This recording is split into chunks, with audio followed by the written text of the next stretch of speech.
Good morning. How you guys doing? Yeah, Good. How are you? Uh, Happy New Year's. Happy New Year as well. So before we start eating podcast, we do this thing called the over the top intro. This is when I butter your bread, I talk about you. We try to enter this thing with like a lot of energy because, well, when you go through this a few times, you start asking the same questions over and over again. So I totally get it. So I understand. So if you don't mind, let's do it. It's called the over the top intro. Whenever you're ready. You want me? Ready? You go first. yeah, we're ready. My next guest is an award-nominated actress and writer. She has formed the production company Fallen Up Films. She's known for her work in The View from Up There and Foreplay. And right next to her is a prolific writer, director. You may know him from his work from a film Scream and writing for TBS series Meet the Browns, which I watched a lot of, by the way. We are both here to talk about their new project, Zoe, making his New York debut Friday, January 16th. Dances with Films NYC. Excuse me. Emanuela Galliussi and Dean Ronalds, welcome to the podcast. Sorry, It guys. is good to be I here. got Drink choked some up. water. I In got that choked up. throat. Soda in there. Guys, I really love Zoe. I just want to be upfront with you. I am going to do my best to not spoil this movie as I ask you questions about this movie. I know it's a tricky one. It is.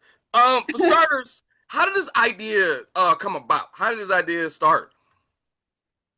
Well, it came about with lots of writing very sad, dramatic films. And then the world seemed so dreary that we looked at each other and we were like, Scrap it, scrap it, scrap it, scrap it. no jury script, no jury script, not that one, not that one, too scary, too dark, too serious. And we were like, we have to shine a light on love and positivity and self-discovery Yeah. and the things that made us happy and the things that made us excited to watch when we were younger. And we sort of shook that around and I said, write it.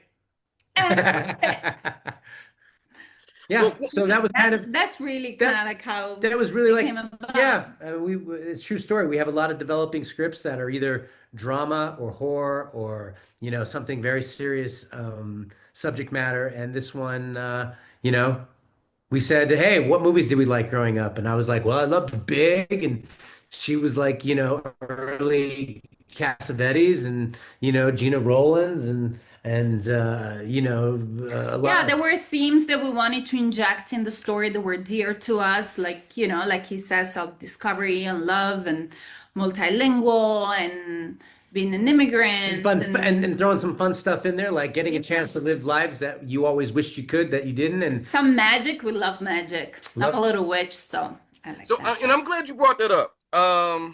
Emanuela, one of the dopest things about this film that I loved is it was done in three different languages. So in a Yeah. way, I know how you said you're an immigrant, and well, technically four. You're right, four. And how you say you're an immigrant.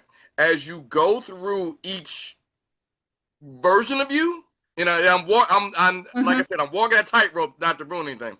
As you're going through this each version of you, why was the idea to have each version have a different language? Well, exactly because so basically I moved to the US in 2011 and I was an immigrant and my friends were mainly immigrants and I was seeing this pattern more and more that it didn't matter where we were from. We all kind of wanted the same thing. We wanted to be happy, to find love, to understand ourselves, to go through that journey. So for me, it was very important when we were talking about it with Dean about the movie to pass the message that it really doesn't matter where you live in the world or, what language do you speak, that no matter what, we have everything, we have so much in common. So it was very important for me to inject the differences, the different languages without making a big deal, even like it's normal. And I think we wanted to show that wherever you're from, we're all the same. Whatever sexuality you are, yeah, whatever whatever that is you are, we are all the same. We are all people trying to figure out who we are, trying to figure out what we want, and trying to understand where we can find that. And it all comes through ourselves. Yeah. What was the idea behind not just having different languages, but each version was in a different country? So what was it having the different Yeah. locations influence the character? Yeah. Absolutely. So, like Dean was saying before, it's a self-discovery movie. So for me, it happened to me a little bit when I moved to the US. So for me, I realized that when you start a sort of self-discovery, you go back to the basic stuff. So Right. it's kind of like body, mind, and spirit. So for me, each city kind of represents one aspect of that.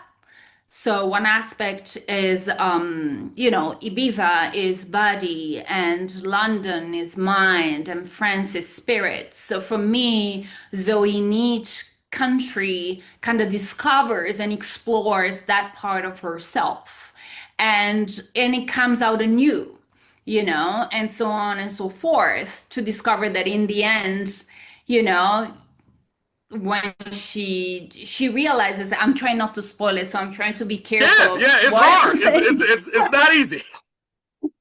But in the end, like, you layer up and you're like, okay, I get it now, who I am, and I get it, where I wanna go. And sometimes it means even maybe start from zero. But do you really start from zero? I don't think so. You start from 100 and you go even higher, because we always go up, up. Once you reach a mountain, there's another one waiting for you.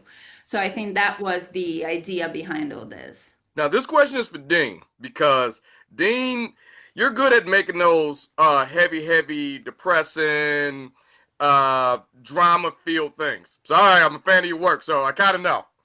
One thing about Zoe is Zoe always flirted with a heavier topic, and then a hard left came in. Who was who was behind that? Was that you, or was that a combination? Because I it think always got to a point where it was like super, super deep. And I'll give you some examples. Her relationship with her father, her relationship with her best friend, the how do I say this? The entanglement in France. Can I say that? Towards the end, Yeah, yeah. it always you could go left, but and then it was like lighthearted all of a sudden. What was the motivation behind that? I definitely, while we were developing the script and the idea, it was important for us to make sure that we never hit anything too hard. So I think together we made that conscious decision that whenever something seemed like it was going to, hit too heavy or too hard, that we made sure to take it in a lighter way. And often life does that too. When something gets very heavy, we tend to downplay it and we make it a little softer. When we want to cry, we don't want to. We try to stop from crying. When we're drunk, we try to not be drunk. So it's that sort of thing where it's like when something gets intense, you try to bring the lightness to it. And again, that was the idea of the story, was that we wanted to keep the intensity light so that we weren't beating people over the heads with a message, Yeah. or that we kept it fun and relevant, and that we were able to sort of sugar spoon it so that an audience, or sugarcoat it so that an audience wasn't like, oh my gosh, enough with this message already. It was like, okay, this is like life. It's how life is. So together, it was a conscious decision. Okay, I have to ask this. This is not a spoiler. This is not. This is one of those things that I saw that was reoccurring a lot. Everyone had a dead mom. Just like everyone had one. Because she has one at the beginning. So there are things here and there that we put, and some people get some others don't. There are some also recurring things in the clothing of Zoe, or in the production design, in one way or the other. Some people don't even, I think, who knows, They cross. yeah, they cross countries, and she realizes at times, she's like, what is going on? And it was important for me, kind of like for what we said before, that, you know, it's sort of like the message is like, be graceful with each other, because in the end, we are all intertwined. And we are all the same, and we come from the same background, and we suffer the same things, and there's the same struggle. It's kind of like to bring message on another sort of level, But yes, there's that because she starts with a dead mom, so everywhere, or there's always a sort of like a wizard witch in every country, a sort of Hmm. spiritual guide or something. Also, again, it's that splash of, reality that it hits everybody. That's it's a part of everybody's life is are these things, right? And we've all experienced loss one way or another. So it was important for us to make sure that, we gently sprinkle Right. it in without forcing it too heavily on And somebody. also how we differently approach and live, for example, the loss, right? Right. I live this way and you in another way, but so yes. One person I'm reacts a different way and handles Yeah. things and differently. I'm glad you brought that up because every time the a new iteration of Zoe showed up, she was completely different than the previous. So, the original Zoe is she is what it is, almost like a trust fund baby, nepo baby. She's just waltzing through life essentially. Don't really make any decisions. So we see the Mm-hmm. Biza, who's more in touch with spirit. You can even see it in the way they dress. Meanwhile, you go to London, she's very professional. She's posh. She's more stylish. So was that Hmm. and then when you see these different ones, there's always someone tapping her on the shoulder like, "Yo, you don't do this. Why are you doing this? Hey, you don't act like this. Why do you do this? I've never seen you do this." Yeah. So was Yeah. that idea behind that to show like even though they had characteristics that are the same, there's this like different way of how they dealt with their own problems. I guess that is a long way to ask that question. That is the longest Yeah. way possible to ask that question. No, but yeah, absolutely. There is all that. And even like you pointed out for the outfits and everything, we are both a little bit, retentive with production design and clothing and colors. So for us was very important, even the palette and the mood for each city really had a meaning. Everything, like locations and colors. And we talked about, as much as possible. He used a lot of natural lighting too, natural lights, but we wanted to kind of like have a mood, a different mood for each city. And to tackle the fact, yes, problems can be tackled differently. And of course, it was also because she was entering a life of another person in a way, right? So she was Right. also always bringing her past into it. And, but getting something also for the person that she was living from, which is, I think it's life, it's an exchange. I learn from you, you learn from me. And it's kind of like the same thing for Zoe in each life. And she was even learning from the Zoe that she wasn't, that she Yeah. became. Yeah. So it was all Yes. those things, very deliberate, everything very specific, as the case goes with arts and filmmaking. I'm very curious. Now I didn't tackle. I walked around as much as I could without ruining this film. So let me ask a few behind this camera questions. What was one of the most challenging parts about making this film? I mean, you got three different countries. You're big. I got wow. Just Dean, huh? Dean was the most challenging part of it. She just pointed Yeah, to you guys. I know. No, I I've wanted been known him to be to. difficult. I wanted him to answer this question because he was the one, more behind Yeah, I mean, the camera and all. it was a skeleton crew in every country. It was different. You know, I was the camera operator and the cinematographer as well. So I had just a couple of camera assistants and a sound person and a production manager. So that was pretty much the crew in each country, like four other people and me and her. So it was a skeleton crew. So pretty much like, you know, time, all the preparation was done prior to. We shot it over the course of a year. But I think every time we popped into each new country and started understanding who our crew and who our people were for that country, that was, it's always interesting trying to understand the people who you're going to lean on for your support and how much you can lean on when it's this small. We tried to explain to everybody, what they were getting into, so it was very clear to them. But it's always like if somebody isn't comfortable with that, then I would have to pick up the pieces like with certain elements like In one country, I had a guy who would love to set up my camera for me as an assistant camera and would do all the stuff and get it all ready to go. And another country, the guy didn't want to do that. So, I already knew how to do all that stuff because I had to make sure I knew that just in case the person didn't want to do that. So, of course, like then I'm, instead of like rehearsing or whatever, I'm getting everything set up and prepped for the camera to be ready. And so, it was, I think, just a multitude of different technical issues, understanding, the location and what we're up against. And we shot in London in busy what was this Piccadilly Circus. Piccadilly Circus. So understanding like an environment during the holidays. It was during Christmas. It was just a crowded Piccadilly Circus. People screaming. At one point, there was a busker setting up to sing with her, and like this was like while we were shooting. So we always had a pocket full of Cash. some cash. So we were like, okay, we would send our production manager over and be like, hey, here's 50 euro. Can you, park it somewhere else for an hour so we can shoot this, So, just a multitude of technical issues. That was always, I think the number one most difficult thing I think was traveling with 12 huge suitcases full of camera, lens, production design, Yeah. hair, makeup. I think that was Costumes, I think yeah. that was probably the most trying because sometimes we want to make sure everything got there safe. So, Exactly. The Yeah. fear was over Cartago. We had these AirPods, right? The in the luggage, the air tags. the air Yeah, yeah. tags, and we were Yeah, we're because tracking everything, because made sure that every luggage had an air tag. We had to make sure the that we super important stuff was with us, so we were carried no on. matter what. So I think that was probably the most anxious, trying, technically,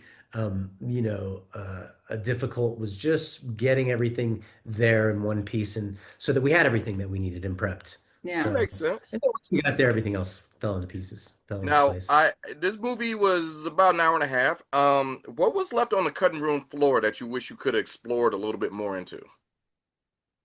I don't know if anything was left on the cutting room floor. I think there were longer it could have been paced a little longer. I felt like at one point we had probably a 120-minute version, like a straight 2 hour version, Right. and I had to start. I was like, well, this is it's got to flow. It's got to like really move, and I don't want it to ever feel like it's not like you know like flying through this adventure. I think that's when we decided we did the first cut, as he was saying, it was like 120 minutes, and I remember it so clearly. We watched it in silence, and then we looked at each other and we're like, this sucks. This is not working at all.